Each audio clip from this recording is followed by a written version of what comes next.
Hai, halo apa kabar? Assalamualaikum warahmatullahi wabarakatuh. Kembali di Daily Vlog Bowo Sulaiman. Dan kali ini kita jalan-jalan ke kampung halaman gue, yaitu di Kabupaten Kepahyang, tepatnya di Desa Tebatmono. Ada apa sih di Desa Tebatmono yang tidak hanya penghasil kopi terbaik yang ada di Provinsi Bengkulu, tetapi juga di Tebatmono ini ternyata ada satu sentra pengrajin batik dan bordir yang sangat terkenal di Kepahyang, dan mudah-mudahan saja sudah terkenal juga di seluruh Indonesia ya. Dan sebelum kita berkenalan dengan IKM Sumber Hayati, ternyata tidak banyak yang mengetahui jika Kabupaten Kepahyang memiliki budaya kerajinan batik. Meski kerajinan ini sudah mulai antara tahun 85 sampai 90-an, namun ada salah satu batik khas Kabupaten Kepahyang yang bernama Batik Diwo ternyata sulit berkembang. Dikutip dari Tempo.co dari berita berjudul Hikayat Kain Batik dari Tanah Sumatera, menyebutkan bahwa batik Diwo merupakan varian dari batik Kaganga yang menampilkan aksara Kaganga atau aksara rejang yang berarti Kepahyang. Bedanya lagi dengan batik Kaganga, ternyata corak daun teh dan daun kopi yang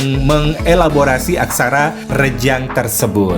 Dan yang pasti, produksi batik Diwo di Kepahyang ini sudah mulai langka. Namun, alhamdulillah walaupun langka masih ada beberapa sentra usaha kecil menengah yang masih memproduksi batik Diwo ini. Salah satunya adalah IKM Sumber Hayati yang ternyata ingin melestarikan batik Diwo ini agar tetap dikenang sampai kapanpun. Nah, untuk mengetahui informasi lebih lanjut lagi mengenai batik Diwo yang perlu dilestarikan ini, langsung saja kita menemui Ibu Nur Hayati yang merupakan ketua dari IKM Sumber Hayati.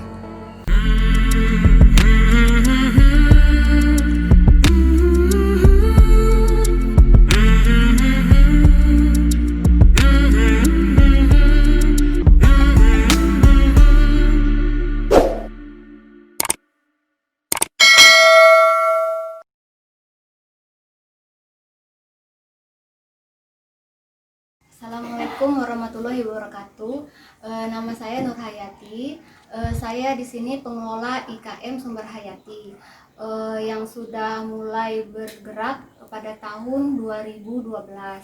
Di sini kita memproduksi aneka bordir, kerajinan tangan, membatik, memproduksi aneka fashion, baju wanita, pria, dan juga di sini kita lebih memfokuskan di bordir dan batik. Kemudian kita juga memix antara bordir dan batik jadi satu produk fashion. Seperti ini mungkin dalam suatu busana ada bordirnya dan ada batiknya. Batik yang kita buat adalah batik tulis. Di sini kita mengedepankan dan mengangkat kearifan budaya lokal Kepahyang. Karena yang kita buat batiknya adalah batik Diwo, yaitu batik khas Kabupaten Kepahyang yang kita ketahui hampir punah, dan kita mengangkat dan mengembangkannya agar bisa dikenal di daerah kita sendiri dan juga di daerah lain. Mungkin ini ada contoh satu, kita membuat hal yang sederhana yaitu pouch. Di sini kita bisa membuat dari perca-perca karena kita juga mengutamakan limbah.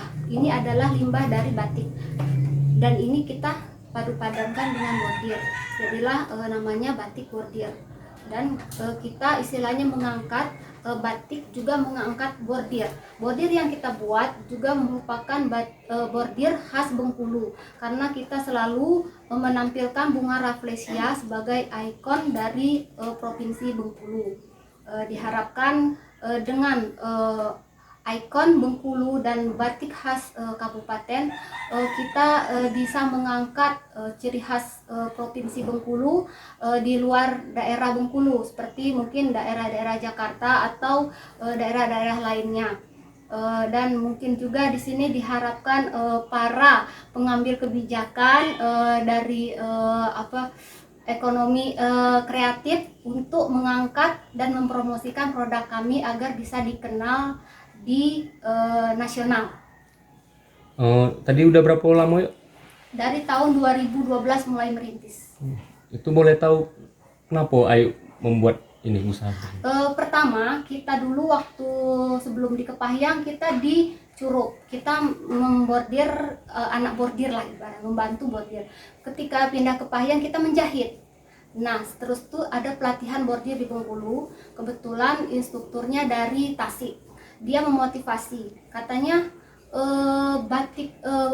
bordir Bengkulu ini punya ikon bunga rafflesia.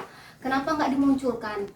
Sedangkan Tasikmalaya aja yang tidak punya khas, tidak punya ikon, bisa sampai ekspor. Kemudian saya bilang kalau di Kepahyang itu orang bordir tidak laku, yang laku menjahit karena mereka tidak tidak kenal bordir istilahnya, karena bordir itu terkesan eksklusif. Nah di situ saya terpacu, oh iya belum ada yang mengangkat bordir, belum ada. Jadi dari situ saya membuat produk yang sederhana, mungkin dari pouch, dari baju-baju sentuhan diberi bordiran sedikit, tapi bunga rafflesia, kadang bordir besure, gambar-gambar Arab tapi dibordir, dan itu terus kita lakukan continue. Jadi walaupun apapun terus, istilahnya untuk memperkenalkan memang butuh hal yang kontinuitas, ya, terus menerus seperti itu. Nah alhamdulillah akhirnya kita tidak sia-sia, istilahnya pemerintah dari daerah juga mulai melirik kita, istilahnya kalau ada pameran kita ikut walaupun hanya tingkat kabupaten dan provinsi untuk memperkenalkan produk kita. Cuman harapan kita sih pengennya ke nasional karena ini menyangkut provinsi Bengkulu, bunga rafflesia. Bunga rafflesia kan terkenal, ikon Bengkulu kan istilahnya, seperti itu. Dan batik juga begitu, karena batik Kepahyang itu hampir punah, jarang. Batik tuh dilempar ke Jawa. Jadi kita juga melatih anak-anak putus sekolah, ibu-ibu muda untuk belajar batik dan menumbuhkan pengrajin batik baru, dan kita perkenalkan ke daerah luar, istilahnya seperti itu. Jadi untuk sama-sama memperkenalkan batik dan bordir, kita padu-padankan batik dan bordir jadi satu buah produk fashion seperti itu. Tadi Ayu menyebutkan batik Diwo. Batik Diwo. Nah, batik Diwo tuh bisa dijelaskan sedikit? Batik Diwo itu batik khas Kepahyang. Bedanya dengan Bengkulu, kalau Bengkulu itu batik besure, dia menonjolkan tulisan Arab, bunga rafflesia. Jadi kalau ciri khas batik Diwo adalah dia harus ada selempang emas, ada stabi, salam penghormatan, ada huruf kagangannya, huruf Kepahyangnya, seperti itu ciri khasnya. Kalau tidak ada itu bukan batik Diwo, ya. Kalau bunga rafflesia boleh dimasukkan, bunga rafflesia tetap, karena itu melambangkan ikon Bengkulunya, istilahnya seperti itu. Itu aja. Nah, dari 2012 kan yuk, Ayu membuat ini supaya bisa dikenal. Nah, sekarang udah sebatas mana sih penyebaran distribusi yang Ayu sudah jalankan? Kita mungkin karena kekurangan promosi, jadi kita hanya sebatas dari mulut ke mulut. Kalau pameran kan karena baru sampai Bengkulu, sebetulnya yang mulai terasa itu waktu pameran Bengkulu Expo kemarin, karena kita alhamdulillah dilibatkan di stand provinsi. Selama ini kita stand daerah, karena kemarin dilibatkan di stand provinsi dan tempatnya strategis, mulai orang banyak yang suka seperti itu. Selama ini kita tidak punya stand sendiri, kemarin memang diberi kita stand sendiri, dan itulah harapan yang kepengen saya itu seperti itu, pameran tuh. Selama ini kita dilibatkan pameran, gabung dengan yang lain-lain dan tempatnya tidak strategis gitu, barang kita cuma sekedar ditaruh aja gitu. Jadi tidak istilahnya tidak dikenal, kurang gitu, jadi orang hanya melewat aja gitu. Kalau kemarin memang stand kita sendiri, dikasih satu stand untuk produk kita sendiri, seperti itu. Dan terasa sekali kemarin tuh, alhamdulillah terasa orang banyak yang suka. Kalau dari yang lebih ikoniknya kan ini kan bordir kan? Iya. Bordir. Nah, sejauh sampai sekarang itu kayak mana? Bordir. Bordir kalau kita di sini kita produksi bordir, memang bordir khas daerah, tapi tidak juga menutup kemungkinan kalau orang yang order mungkin ya bordir di luar itu kita terima juga sih sebetulnya. Kalau dari perbandingan harga? Nah itu perbandingan harga, karena kita bukan bordir komputer, harganya memang agak mahal karena kita manual.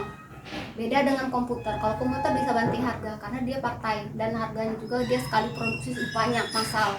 Kalau ini kita handmade jatuhnya. Kalau handmade kan seni, dia lebih kuat, itu yang bedakannya. Itu aja. Kalau dari ke pemerintah kemana? Pemerintah ya sebatas dia ikut pameran aja. Pameran.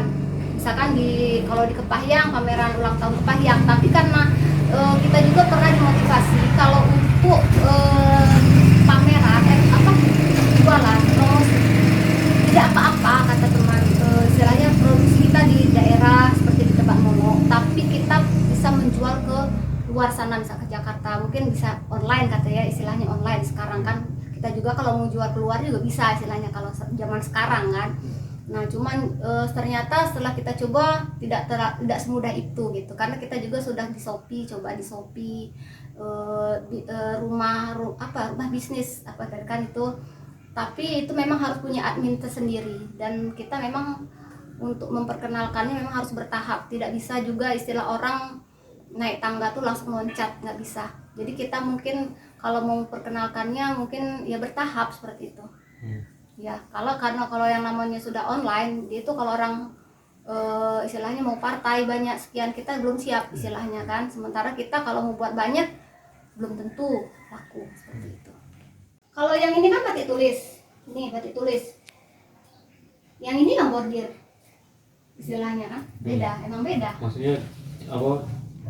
Motifnya bisa sama apa tidak? Oh, kalau yang batik tulis kan ya kan ada apa istilahnya kan, kalau batik itu kan memang ada tujuannya, oh kok dipakai begini, ini pakai seperti ini. Bisa dibedakan, bisa kita. Kalau bordir itu termasuk di situ, bisa masuk juga? Bisa.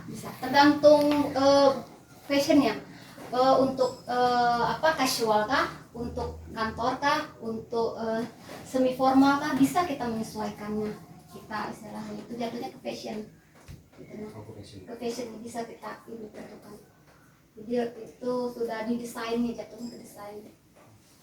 Mungkin harapan sebenarnya apa ya? Harapan aku sih bisa dikenal di nasional, bukan nasional, di Jakarta. Pengen ikut pameran ke Jakarta, orangnya kita. Tapi kalau aku mungkin 400-500. Kemarin ada tamu dari Bekasi ngambil 500 beca iko. Mungkin harganya masih miring karena kita baru pemula. Kan, ya. Pemula. Kalau Buning mungkin lah sudah punya nama, karena dia tiap tahun dia ikutkan namanya ini. Jatuhnya kuda ikut. Enggak. Ini jas. Bukan jas, ini jas. Dia ini ini jas. Blazer atau blazer jatuhnya kan? Dia blazer, kalau cewek ya Blazer. Ini untuk kalau acara misalkan semi formal, ada rapat, ada misalkan seminar, itu acara-acara orang kantor, misalkan untuk acara-acara itulah istilahnya semi formal.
Itulah liputan mengenai batik Diwo yang sudah mulai langka. Mudah-mudahan saja tetap terus dilestarikan oleh generasi muda sampai kapanpun. Dan untungnya masih ada IKM Sumber Hayati yang dipimpin oleh Ibu Nur Hayati ini yang masih tetap setia dan concern untuk melestarikan kebudayaan atau juga batik legenda dari Kabupaten Kepahyang. Dan mudah-mudahan saja banyak perusahaan-perusahaan besar yang ingin menjadikan anak angkat IKM ini dan juga mempromosikan IKM Sumber Hayati ini agar pemasarannya bisa terjangkau di seluruh Indonesia, sehingga ada pameran-pameran yang selalu diikuti, dan pameran-pameran inilah yang diperlukan oleh IKM Sumber Hayati ini agar produk mereka bisa dikenal sampai di seluruh Indonesia, bahkan di mancanegara. Tidak hanya pelatihan tapi juga memberikan pinjaman modal agar usaha ini terus berlanjut sekaligus mempromosikannya tidak hanya di tingkat daerah, nasional, bahkan juga di internasional. Itu dia liputan gue mengenai batik Diwo yang sangat melegenda. Jangan sampai ini akan punah ya batik Diwo, dan mudah-mudahan saja